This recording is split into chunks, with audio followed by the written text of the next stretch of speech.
নমস্কাৰ আজি বিশেষ কাৰণত ভিডিঅ' এটা বনাইছো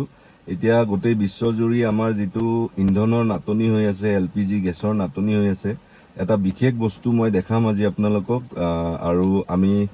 সেই বস্তুটো আমাৰ মাৰ্কেটত নতুনকৈ এতিয়া প্ৰচলন হৈ আছে আৰু আপোনালোকক মই দেখাম কেনেকৈ হেতুৰে ভাত বনাব পাৰি এটো কি ৰান্ধবা আছে জয়ন্ত এটো চিকেন কষা চিকেন কাঁচা ইয়াতে মেৰিনেট কৰিম চিকেনটো ধুনীয়াকৈ ধুই ৰাখি দিছোঁ দি অকণমান সৰিয়হৰ তেল দিছোঁ তাৰপিছত তোমাৰ জিৰাৰ গুড়া অলপ ধনিয়া গুড়া অলপ আদা নহৰু পেষ্ট এইখিনি গোটেইখিনি মেৰিনেট কৰি কিছু সময় ৰাখি দিম আচ্ছা তাৰপিছত আজি বানবী কিহত এটা বেলেগ টাইপৰ মেচিন আহি আছে না আজি তাৰমানে আমি ভাবিছোঁ তাৰমানে এটা নতুন যিটো ৰন্ধন গেছৰ আমাৰ সমস্যা এটা চলি আছে এইটো সমাধান কৰাৰ কাৰণে এটা নতুন উপায় এটা উলিয়াইছিলে ৰন্ধন গেছৰ নাটনিটো দূৰ কৰাৰ কাৰণে এটা নতুন মেচিন বাজাৰত আহিছে বস্তুটো গম পাইছোঁ আমি বস্তুটো আমি আনিছোঁ গতিকে বস্তুটো তো কোনোদিনো চলোৱা নাই আজি আমি চাম এইটো কেনেকৈ চলাব লাগে কেনেকৈ ৰান্ধিব পাৰি তাত আমি প্ৰথম আজি এইটো বস্তু টেষ্ট কৰি এই মাংসখিনি তাত বনাম আমাৰ বস্তুটো আহি পাইছে মাৰ্কেটত কি বস্তু অংকটো এইটো বায়োমাছ ষ্ট'ভ বায়োমাছ ষ্ট'ভ এইটোৰ আমি আনবক্সিং কৰিম আমি এইটো ইউজ কৰা নতুন নহয় এইটো ডেমো মেচিন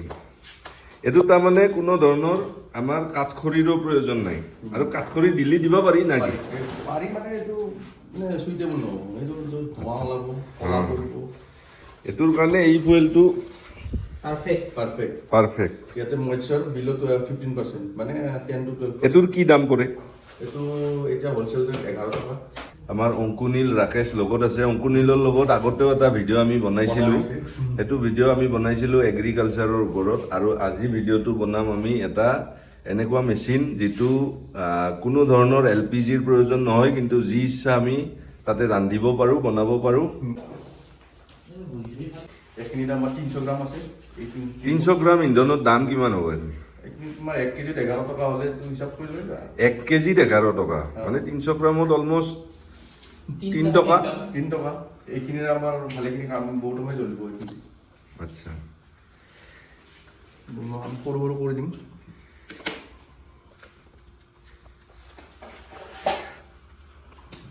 এই ষ্টভটো আমি এটা লিভিং ৰুমৰ ভিতৰত জ্বলাইছোঁ ইয়াত কোনো ধৰণৰ স্মক নাই আৰু ইয়াতে আজি আমি খানা বনাই দেখাম চিকেন বনাম ভাত বনাম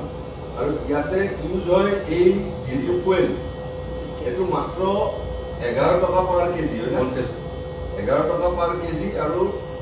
প্ৰায় 300 গ্ৰাম বা 400 গ্ৰাম আমাৰ ইউজ হ'ব আজি কিমান মান ইউজ হ'ব 1 কেজি মান ইউজ হ'ব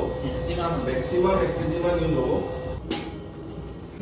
আমাৰ আজি খানা ৰান্ধনি জয়ন্ত শৰ্মা এই ইলেক্ট্ৰিক চুলাটোৰ এইটো চবচে সৰু ভাৰ্জনটো না ইয়াৰ ওপৰত আৰু ডাঙৰ কেইটামান আছে আৰু ইয়াতে আটাইতকৈ সৰু যিটো চুলা এইটোত আমি আজি বনাই আছোঁ 2.5 কেজি চিকেন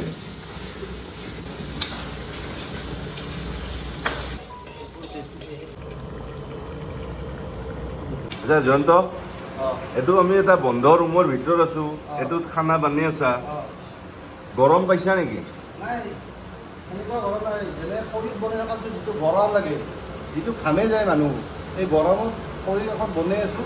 কিন্তু সেনেহেন গৰম অনুভৱ হোৱা নাই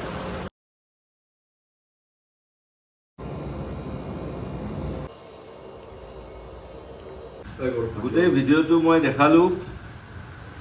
মাংস বনালোঁ ভাত বনালোঁ এতিয়া খাই আছোঁ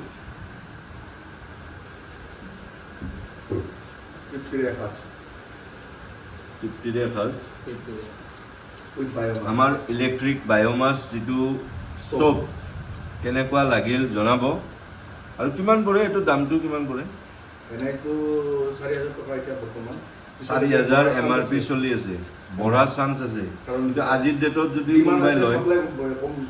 আজিৰ ডেটত যদি কোনোবাই লয় 4,000 টকা 4,000 যিটো ইনক্লুডিং GST চব GST মিলাই 4,000 টকাত এই ইলেক্ট্ৰিক যিটো ষ্টভ এইটো আপোনালোকে পাব গোটেই ভিডিঅ'টো দেখালোঁ আমাৰ জয়ন্তই আজি গোটেই খানাটো ৰান্ধিলে ইলেক্ট্ৰনিক চুলাত খুব ভাল লাগিছে বনাই তাৰমানে জুইত আমি বহুত বনাইছোঁ হা কিন্তু ঘৰৰ ভিতৰত সেইটো বনোৱাতে জুইত টাইপ পোৱা নাই ঘৰৰ ভিতৰত এটা ৰুমৰ ভিতৰত বনাইছো তথাপিও তাপ পোৱা নাই 1 কেজি ফুয়েল ইউজ হৈছে 11 টকা 11 টকা খৰচ হৈছে 11 টকাত আমাৰ গোটেইখিনি খানা কমপ্লিট